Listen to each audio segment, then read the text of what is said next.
se hacen las primeras intubaciones orotraqueales ya con ayuda de la anestesia y se inician las compresiones torácicas. Empiezan a describir cuándo y cómo son las compresiones torácicas en el sistema de reanimación.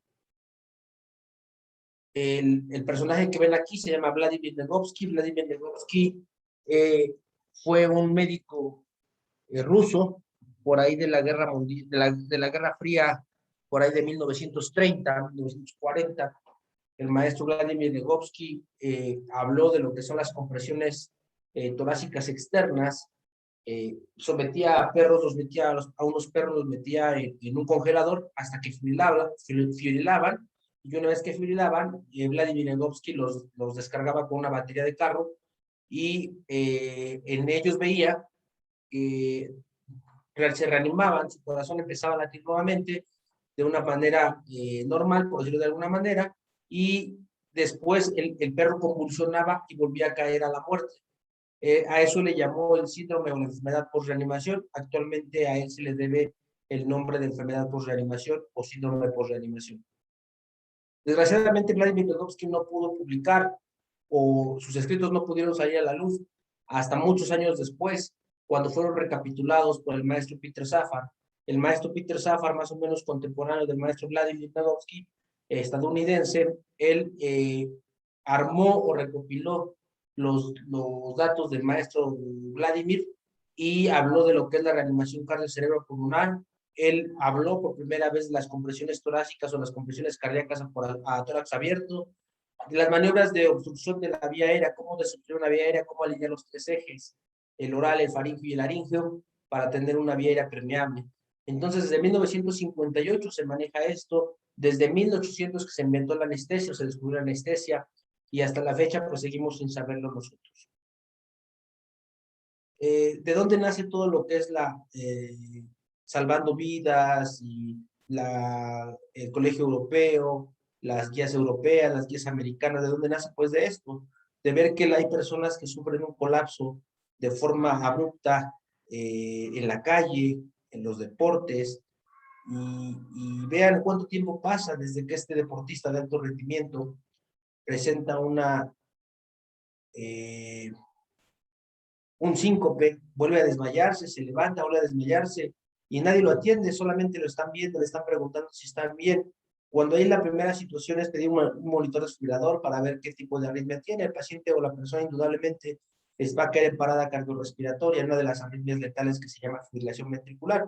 Lo que ven en la imagen es una fibrilación ventricular en donde se paraliza toda la parte superior del corazón, es decir, el nodo sinusal, las aurículas y el nodo auriculoventricular, y lo único que se está moviendo no está latiendo, lo único que se está moviendo son los ventrículos. Se mueven tanto y tienen descargas eléctricas continuas que no le permiten dar una contracción efectiva, por lo tanto no hay pulso. Ese paciente está muerto. El tratamiento es la desfibrilación de forma temprana, pero son pacientes, son personas que mueren en el lugar o que mueren en el hospital por retardarse en la reanimación cardiocerebro-pulmonar. Por eso es importante saber los protocolos de reanimación. Si no tengo un monitor desfibrilador, pero el paciente no tiene pulso o está con una respiración agónica, tengo que empezar maniobras de RCP. Aquí está cómo es el impulso normal del corazón. Nace en el nodo sinusal por tres haces que son anterior, medio y posterior. Viaja la aurícula ventricular, del nodo auriculo ventricular hacia las de His, las fibras de Purkinje. En su rama izquierda y en su rama derecha las de His, es como funciona nuestro corazón. Así de rápida es una descarga del corazón. Aquí se ve en cámara lenta los tres haces, como el nodo auriculo ventricular capta y manda a las fibras de las de His, la izquierda y la derecha, y posteriormente las ramas de Purkinje. Al final de cuentas, eso no es más que un video. Sin embargo, sí es importante que sepan que cuando se desconecta el nodo sinusal, se desconectan los haces que descargan hacia el aurículo ventricular. El aurículo ventricular, pues indudablemente el siguiente marcapasos es el ventrículo. Y por eso es que el paciente presenta arritmias ventriculares. Todos los ritmos que nacen por arriba del nodo auriculo ventricular, si se divide el corazón en dos partes, en una superior y en una inferior, todos los latidos que van por arriba del nodo auriculo ventricular se van a llamar supraventriculares, todos, absolutamente todos. y los que vayan por debajo del nodo auriculoventricular se van a llamar ventriculares. Entonces, cuando tenemos una arritmia letal, ¿qué sucede en la taquicardia ventricular? Que se desconecta el aurículo ventricular, se desconecta el sinusal y se desconectan las aurículas. Lo único que está latiendo o intentando contraerse son los ventrículos, al igual que la fibrilación ventricular. Y cuando hay una sistolia, pues todo el sistema de conducción se detiene y por eso da un trazo isoeléctrico.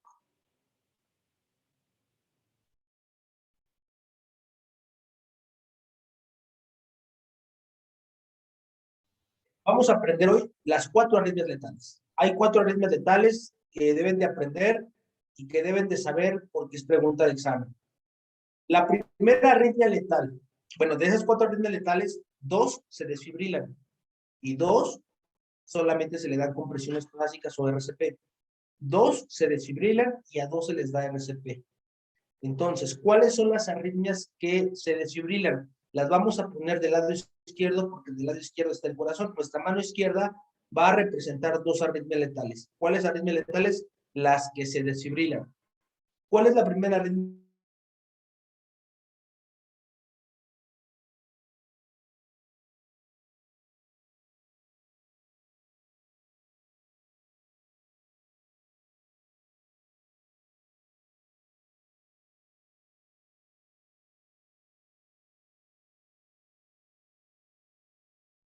¿En qué consiste la fibrilación ventricular? Es un ritmo caótico, no tiene pies, no tiene cabeza. Si ustedes le buscan P, Q, R, S, T, U, no van a encontrar. Entonces, siempre que vean una imagen como la RCP se da con las palas, no con el monitor, van a observar que nunca marca frecuencia cardíaca. ¿Por qué? Porque no hay un ritmo de frecuencia cardíaca. Es un ritmo caótico en donde no van a encontrar absolutamente nada que les llame la atención de reconocer P, Q, R, S, T, U. Eso es una fibrilación ventricular. Vamos ahora a ver la segunda arritmia letal desfibrilable, es decir, que va del lado izquierdo. Se llama taquicardia porque rebasa más de 100 latidos por minuto. Y como es de complejos anchos, es ventricular, se llama taquicardia ventricular. Si no tiene pulso, es una arritmia letal. Taquicardia ventricular sin pulso es la segunda arritmia letal y el tratamiento es desfibrilación. Va del lado izquierdo. Es una arritmia letal desfibrilable. Entonces ya tenemos 2 arritmias letales desfibrilables. La taquicardia ventricular sin pulso y la fibrilación ventricular. Ahora vamos a ver 2 arritmias que también son letales, pero que no se desfibrilan, solamente se les da RCP.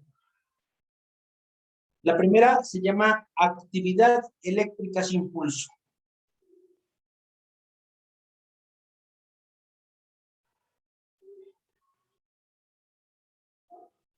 ¿En qué consiste la actividad eléctrica sin pulso?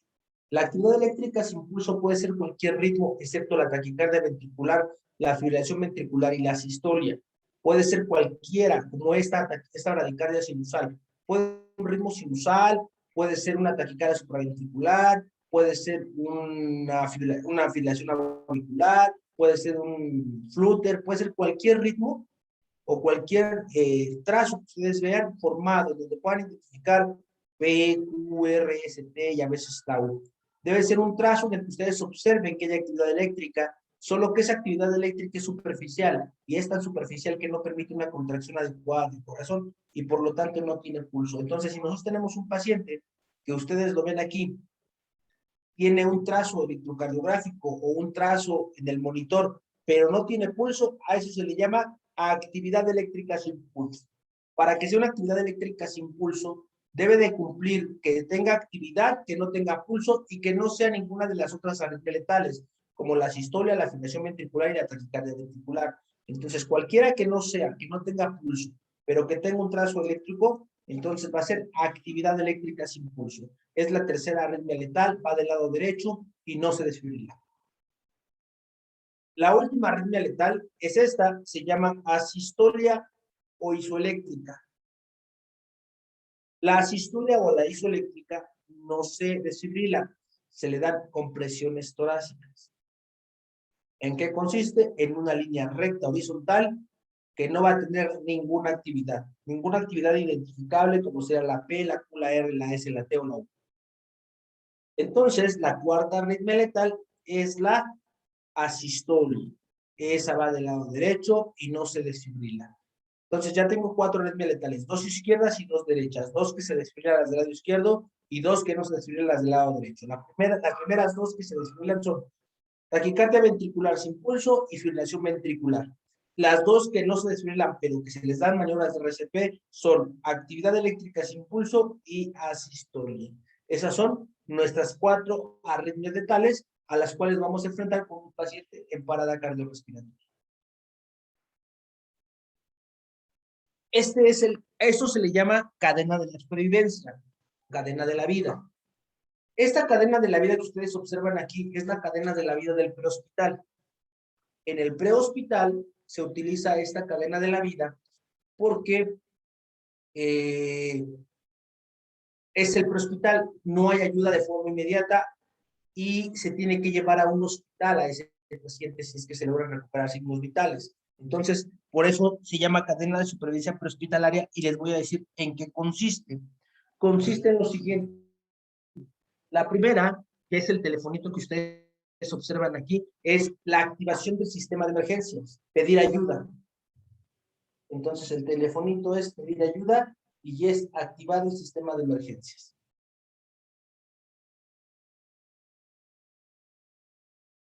Luego, las manitas entrecruzadas es una RCP de calidad. Dar una RCP temprana y de calidad. Eso significa las manitas. RCP temprana y de calidad. Luego, el corazoncito con la flechita significa desfibrilación temprana. ¿A qué se refiere con desfibrilación temprana? A que debo identificar las 2 arritmias que se desfibrilan de forma temprana. ¿Cuáles son, Cecilia? ¿Cuáles son esas 2 arritmias que se desfibrilan? Son la fibrilación ventricular y la taquicardia ventricular, pero sin pulso. Exactamente. Entonces, identificar una de esas 2 arritmias y darle descarga eléctrica, desfibrilación de forma temprana. Luego, la ambulancia significa traslado al hospital.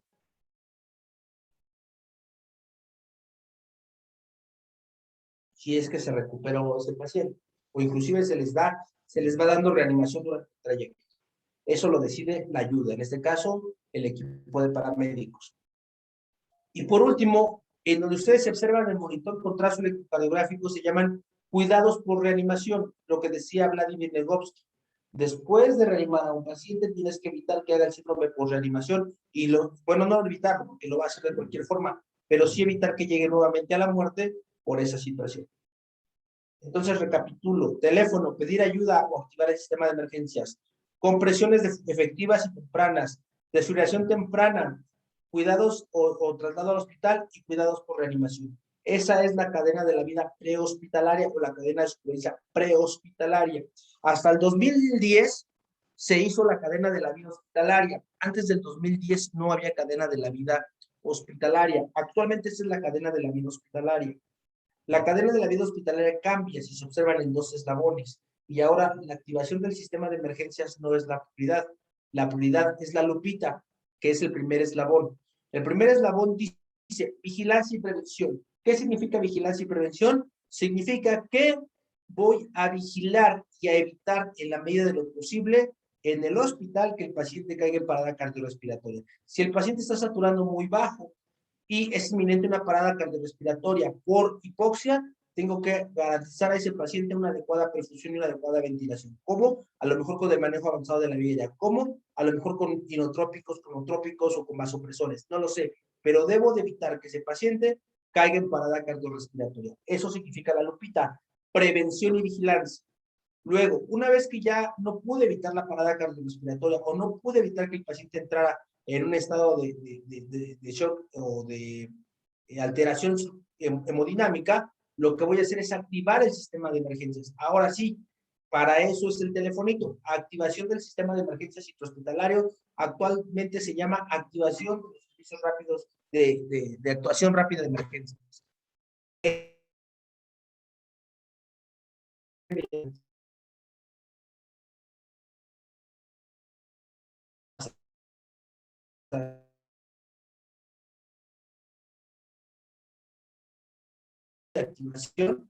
de activación de la cadena de supervivencia en cuanto a el sistema médico de emergencias.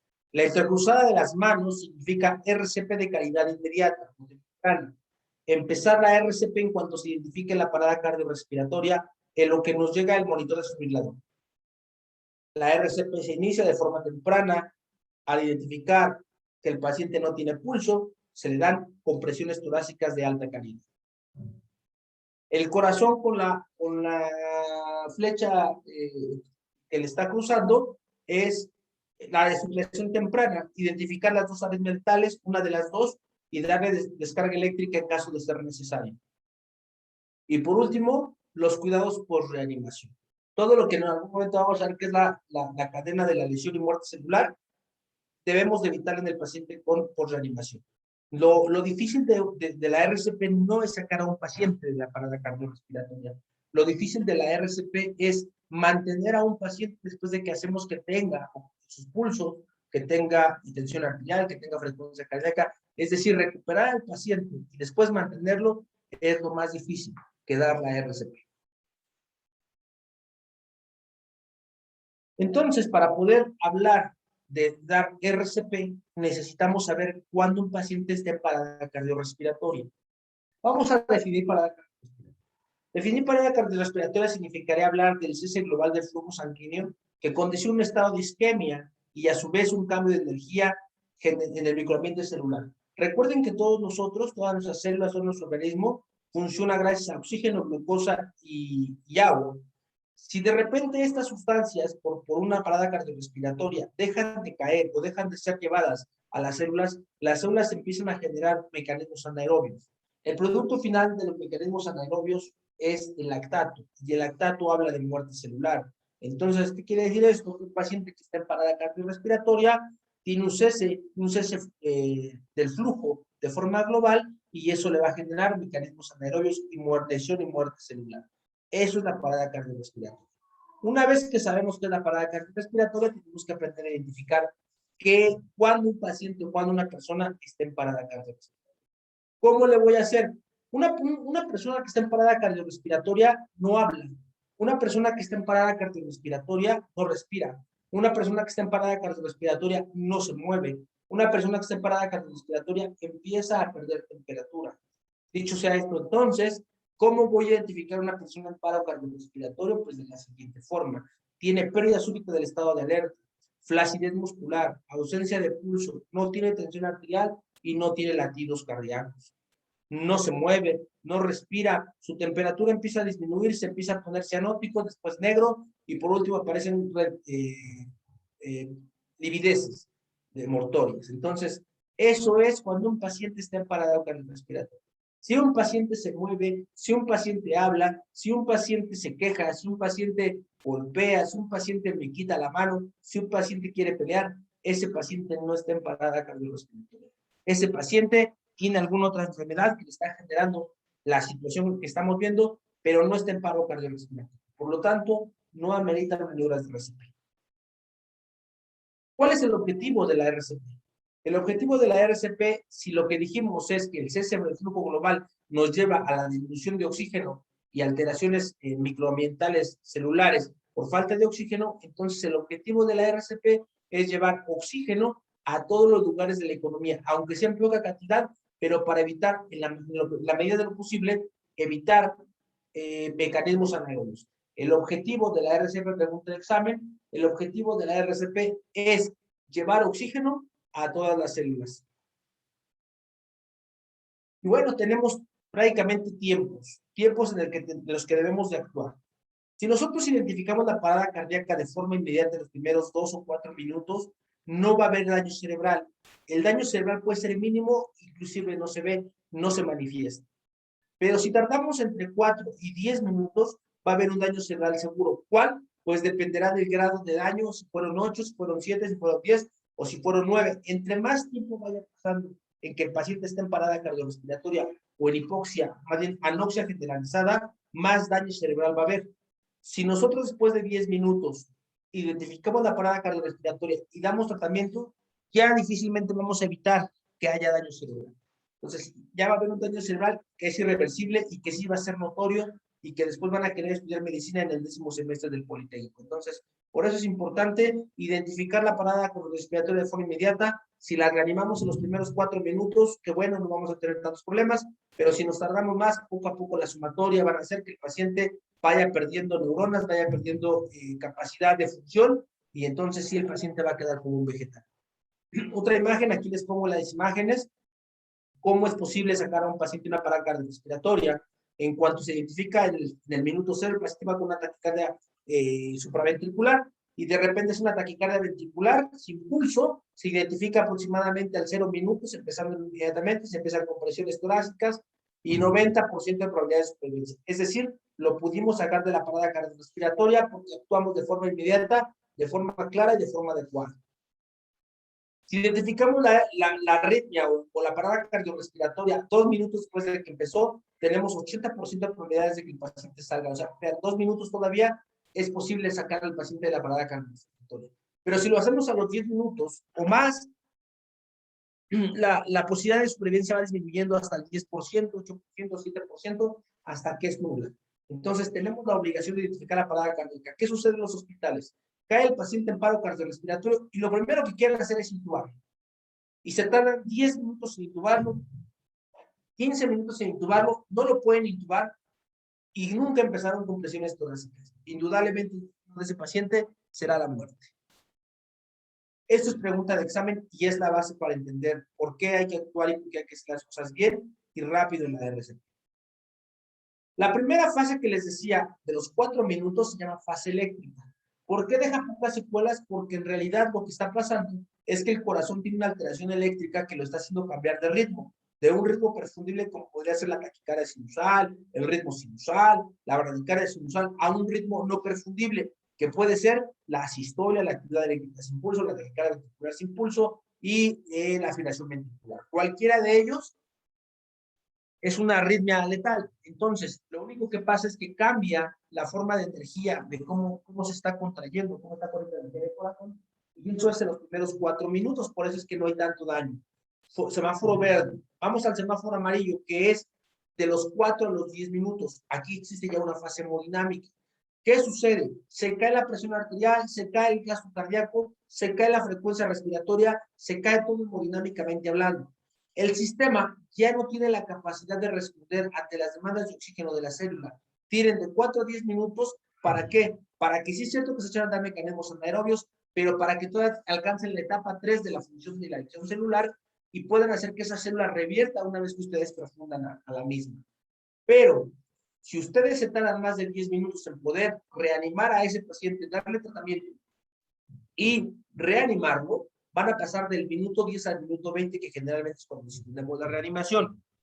¿Qué sucede del minuto 10 al minuto 20? El daño cerebral es bastante importante, el daño neuronal es inevitable, y a eso se le llama fase metabólica, en donde la acumulación de lactato, gracias a la perduración o a que está perdurando los mecanismos anaerobios, es un círculo vicioso. Lactato, mecanismo anaerobio, lactato, mecanismo anaerobio, y entonces el paciente empieza a morir lentamente, poco a poco, en los 10 a 20 minutos. Por eso es que cuando la reanimación ha durado más de 20 minutos, muchos decimos ya se suspende la reanimación, independientemente de que si vamos en el ciclo 5, 3 o 4. ¿Por qué? Porque sabemos que después de los 20 minutos el daño no solo neurológico, sino renal, hepático, cardíaco, va a ser bastante importante y el paciente va a quedar con muchas secuelas si es que sobrevive. Que realmente el porcentaje de supervivencia para ese tipo de pacientes es muy bajo. Vean, aquí les pongo una imagen en donde tenemos una fibrilación ventricular, le damos RCP básica y también le damos desfibrilación.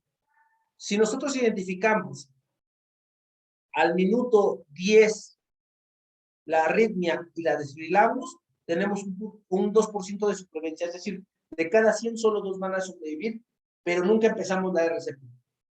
Si identificamos al minuto 2 que el paciente está en paro, empezamos RCP y desfibrilamos al minuto 10, se eleva del 2 al 8%, por lo tanto, de cada 100, 8 van a vivir. Si identificamos la RCP a los 2 minutos y desfibrilamos a los 7 minutos, 20%. Es decir, de cada 100, 20 van a sobrevivir. Y por último, si nosotros identificamos al minuto 2, desfibrilamos al minuto 4, cuando todavía es fase eléctrica y damos RCP a los 8 minutos, 30% de supervivencia. ¿Qué significa eso? Que de cada 100, 30 van a sobrevivir. Ay, eso es muy poco, claro que no. Claro que no, porque ustedes son expertos. Ahí es cuando seas experto y tu índice va hacia abajo, pero si tú eres experto en la reanimación, tu índice va a ser hacia arriba. Entonces, para poder dar reanimación, necesitamos conocer 4 aspectos importantes. Que la RCP o el soporte vital se divide en RCP básica. La RCP básica solamente son compresiones y ventilaciones asistidas. La RCP básica solamente son compresiones y ventilaciones asistidas.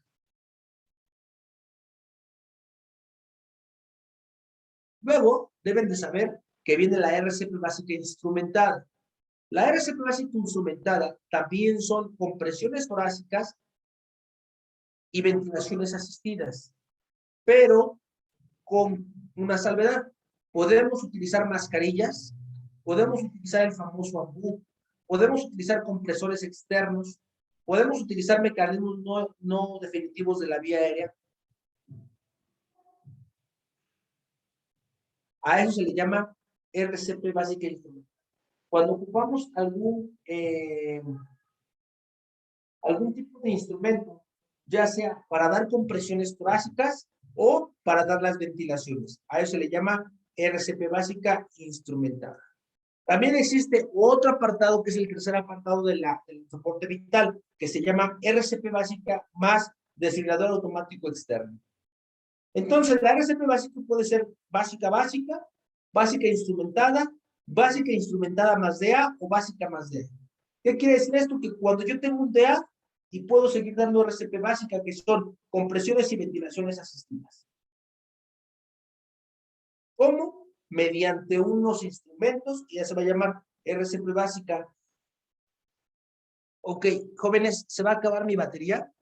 Yo creo que aquí le vamos a dejar, porque, o bueno, si se corta, le dejamos ahí, porque no tengo cómo conectar la computadora.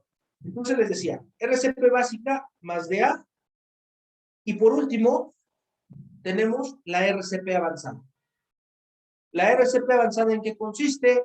En dar compresiones y ventilaciones asistidas, pero con administración de medicamentos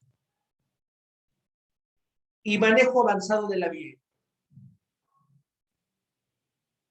Entonces, la diferencia entre RCP básica y RCP avanzada es que la básica no utiliza medicamentos ni tampoco la vía aérea definitiva, como la intubación, las cánulas laringeas, no. La RCP básica no utiliza medicamentos, ni tampoco el manejo avanzado de la vía. La RCP avanzada utiliza medicamentos y utiliza manejo avanzado de la vía. Ahora sí. Ya sé la diferencia entre la RCP básica, la RCP básica instrumentada, la RCP básica más DA y la RCP avanzada. ¿Qué voy a hacer o cómo lo voy a hacer?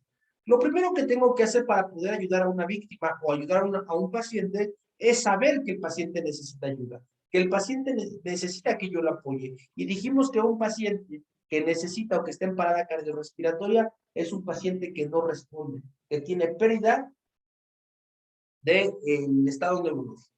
Lo primero que tengo que hacer entonces es decirle, señor, señor, ¿se encuentra usted bien? Señor, señor, ¿me escucha? Señor, responda. Lo tomo firmemente de los hombros y le pregunto, señor, señor, ¿se encuentra usted bien? Señor, ¿me escucha? Señor, responde.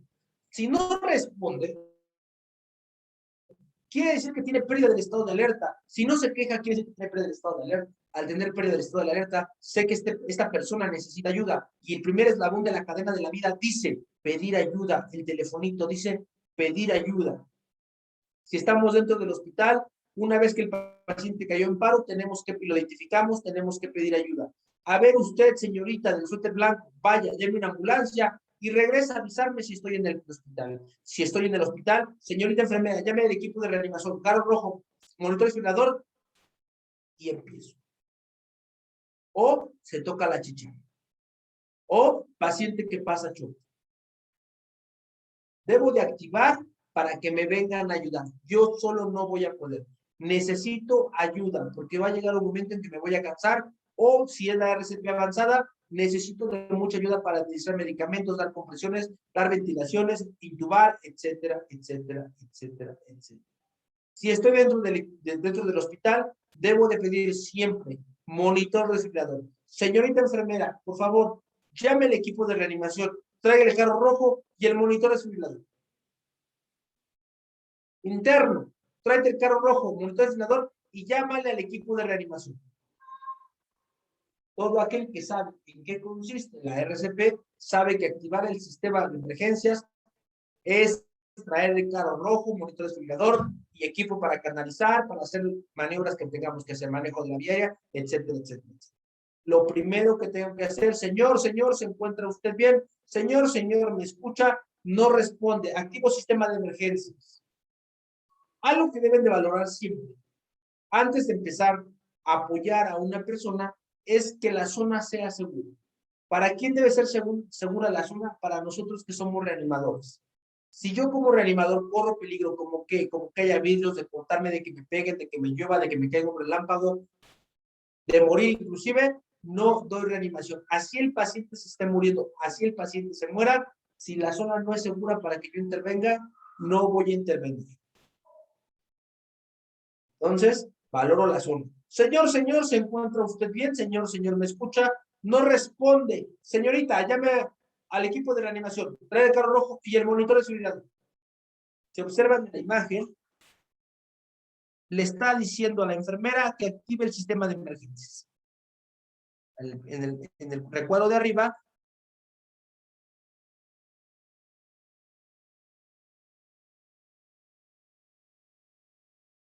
Creo que ya se le acabó. Ya.